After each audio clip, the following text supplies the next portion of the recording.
बलांगीर जिला लाठोर वनांचल कार्यालय परिसर रे वनांचल अधिकारी शैलेश विशी नेतृत्व में वनांचल स्तरीय वनाग्नि निवारण सचेतन कार्यक्रम अनुष्ठित हो जाइछि। एही कार्यक्रम रे खप्राखुल ब्लॉक जोन 3 नंबर जिला परिषद सभ्या संयुक्त मेहर समेत अन्य अतिथि माने जोग देइथिले। आउ निया दाउरू जंगल किपरि रक्षा पाइबो एवं जंगल को किपरि सुरक्षा जोगाई दिया जाई परिबो से नहीं उपस्थित अतिथि माने आलोचना करिथिले। तबे गत वर्ष लाठोर वनांचल अंचलर 9टी स्थान रे निया लागिथिला। तेणु चलित वर्ष किपरि जंगल रे निया न लागिबो ताहार निराकरण संपर्क रे सेठारे उपस्थित थिबा बीएसएस मेंबर और सीआरपी मेंबर मानकु अवगत करा जाइथिला।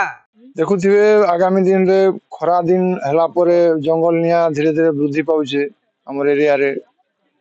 खास करी हमर बलांगीर डिस्ट्रिक्ट होचे टिके ड्रॉट प्रूफ एरिया सेति लागि टिके माने टेम्परेचर भी अधिकार होचे सेति लागि जंगल नियाटा धीरे धीरे बढ़ुचे।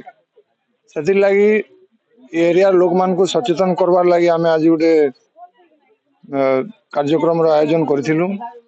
समस्त बीएसएस मेंबर तथा आम जनसाधारण आम एसएचजी ग्रुप तार संगे संगे आम विभिन्न पाखापाखि पंचायत सरपंच मान को डाकिथिलु।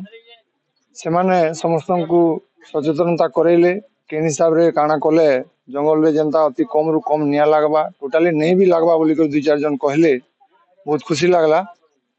और मुई भाबुछे से जिनिसटा समस्त पाखरे पहुंचीबा आ ए वर्ष जनता किछि भी निया नहीं लागबा जंगल रे मुई सेतकी आशा करूछे। बलांगीर जिल्लारू पलसी बरिहांक रिपोर्ट के लाइव।